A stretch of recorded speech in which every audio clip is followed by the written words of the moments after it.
কুরবানির ঈদকে সামনে রেখে শুরু হয়েছে বরিশালের মেহেন্দিগঞ্জে খামারিদের ব্যস্ততা। চলছে শেষ মুহূর্তের প্রস্তুতি।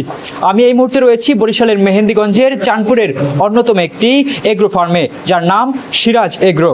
এখানে কুরবানির জন্য প্রস্তুত করা হয়েছে বেশ কয়েকটি গরু। আসন্ন পবিত্র ঈদ উল ফিতরকে সামনে রেখে জমে উঠতে শুরু করেছে গরুর খামারগুলো। কুরবানির পশুর চাহিদা বাড়ার সঙ্গে সঙ্গেও খামারিরা ব্যস্ত হয়ে পড়ছেন গরুর পরিচর্যা, খাদ্য ব্যবস্থাপনা ও বাজারজাতকরণে।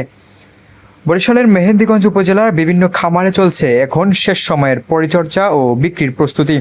দেশীয় পদ্ধতিতে লালন পালন করা গরুগুলোকে স্বাস্থ্যসম্মত খাবার খাওয়ানো হচ্ছে। খামারিরা জানান, বেশ কয়েক মাস ধরে গরু মোটা তাজাকরণ ও পরিচর্যায় ব্যস্ত সময় পার করছেন। এখন কুরবানির সামনে আসতেছে, আমাকে আনন্দ, গরু বেচমু, ফার্মও খালি করবো, আবার এই জন্য আমাকে গরুর মোটা তাজা করতে হবে, বাড়তি খাওয়ান দিতেছি, তারপর আবার গরু দোয়া পোষা করতেছি, কারণ মানুষের তো একটা চাহিদা আছে একটু বেশি, কারণ আনন্দের সাথে এখন করতেছি, কারণ সামনে ঈদ আসতেছে, কুরবানি ঈদ, আমাকে বড় ঈদ।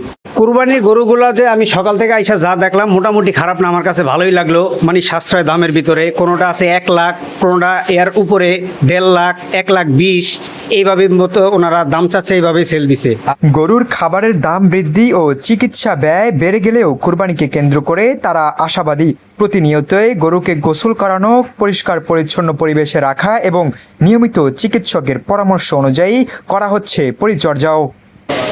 সিয়াম বিশ্বাস, মেহেন্দিগঞ্জ, বরিশাল।